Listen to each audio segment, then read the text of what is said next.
football fan in this beautiful country. It really was. Well done. Does it feel good? And no rust from you. It was great. Zero rust on the highlight reel. It was like a long-distance relationship, and then you meet in the airport. You just looked at me and you're like, yeah, I know. The Cowboys, of course, on Hard Knocks, they have a scrimmage. It is, I believe, Rams at Cowboys in Oxnard, California. That one taking place on Saturday, so we're getting that action. You'll see it play out on HBO Max. Now, the Cowboys were on display last night in Canton, Ohio. Before kickoff, though, our very own Steve Weish and Michael Irvin caught up with the big man in Dallas, Mr. Jerry Jones, asking him about the offense in 2021.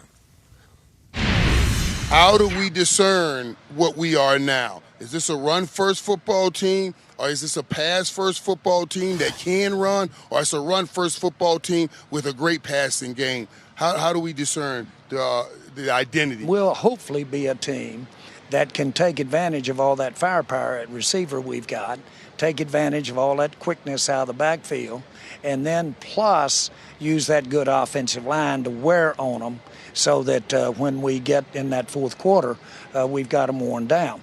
It's important that both teams get tired at the same time. Right. And so there you go with Zeke. That's at least one thing to count on there.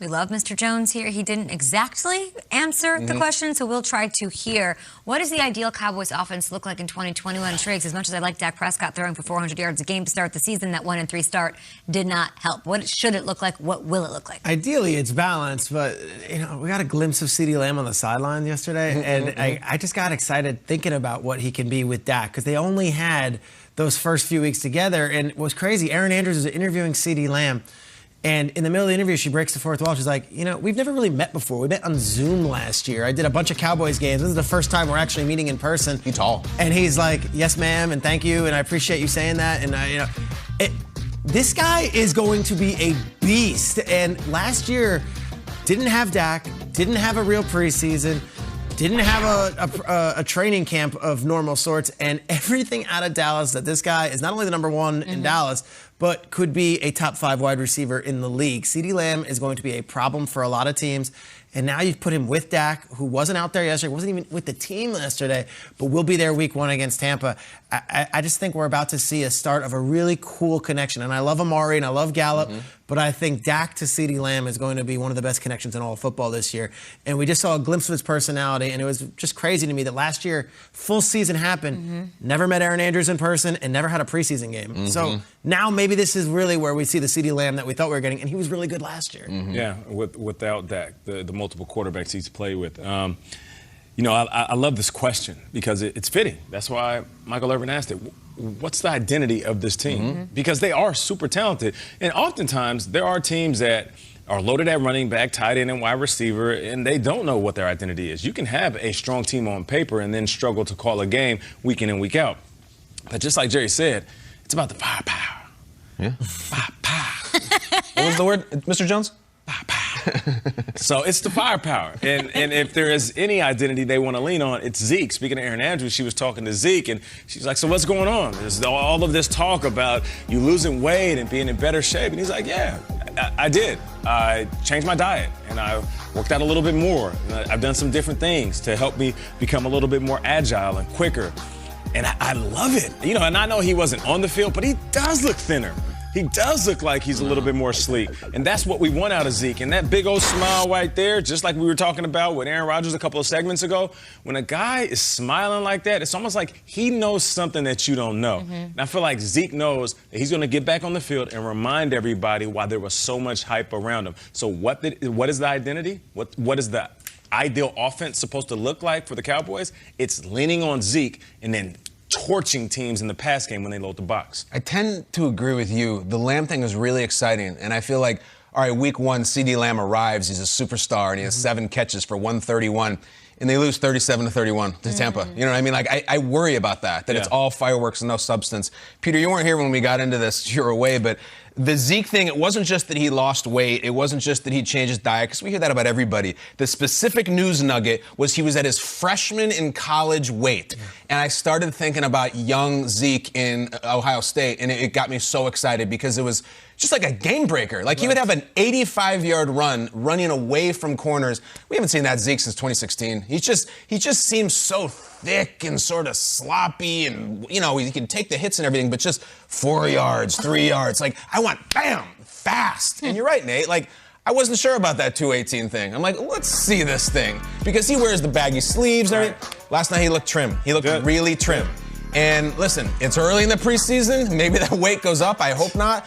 But to answer the question, I think the answer is explosive plays from him, lower scoring games. I really do, because I'm not sure the defense is that great. If they're going to go up and down the field with offense, great. But if Zeke is going boom, boom, boom, and they keep the other offense off the field, I think that's the best case scenario. It might not be Jerry's. It might not be the fans. It might not be that exciting, but I think it's winning football. If you listen to these broadcasts, you can learn a lot from the broadcasters because they're speaking to these teams before the games. And Aikman, there's a lot of time to fill. Aikman's like, Mike McCarthy keeps on referencing rushing attempts, not rushing yards, rushing attempts, which tells me that exactly what you're saying. Like, there's not even about the stats. It's like, let's just keep the ball moving and keep the ball control. The clock spins. Interesting. So we keep that defense off. So when the head coach is referring to, we need to get a lot of rushing attempts, we got to get a lot of rushing carries, and not, hey, we need to run for X amount of yards per carry. That tells me exactly what you're saying. Ball control could be a big part of this. I feel like, just to add to what you were saying, to go full circle on CeeDee Lamb, very rarely at this breakfast table over 5 years have we all sort of pushed and agreed and heard things about the same player. You have him as a breakout. I know you weren't even here when I put him on my list of breakouts. He's on your list of breakouts at wide receiver, so we can't be wrong, right, guys? I love him since day one, man. He is just, you look at his frame, I'm partial to skinny guys because they can only get stronger. You know what I'm saying? Like, he's not coming in big and bulky where you almost hope he doesn't gain too much weight or he doesn't get David Boston big. But like he's like Giannis. Yeah, exactly. There's so much room for growth and for him to get faster and stronger. Most importantly, Peter, you nailed it, man. He's just scratching the surface of his career. And I think he knows that Ruggs and Judy were both taken before him. Like, he's mentioned that before. Interesting. Like that stuff, I love that too. I mean, I know a lot of people roll their eyes, say, dude, you're a first-round pick. No, there was two other guys that were deemed better than me at my position. Yeah, and I'm going to show the world. And the best motivation, you're playing with a guy that's making $100 million. Like, you know, like, money is real, and you know a guy that actually has it in the bank. Like, I'm going to go get that when my next contract. Yeah, and that guy was not, of course, in Canton last night. Dak Prescott. We'll, of course, have the latest on him all day long on NFL Network as he tries to establish and further establish that connection with his young wide receiver group. Okay, I have some news, guys. We just got this news in, hot off the presses. What you got? It's an Ed Sheeran announcement. This is amazing. I love Ed Sheeran. He will be performing, that's right, Ed Sheeran in Tampa as part of the 2021 NFL Kickoff presented by EA Madden NFL 22. This is all going down September 9th. It's coming up. It's a Thursday. He teased the news via social channels apparently just a couple of minutes ago. It is the 2021 NFL Kickoff Experience at Julian B. Lane Riverfront Park.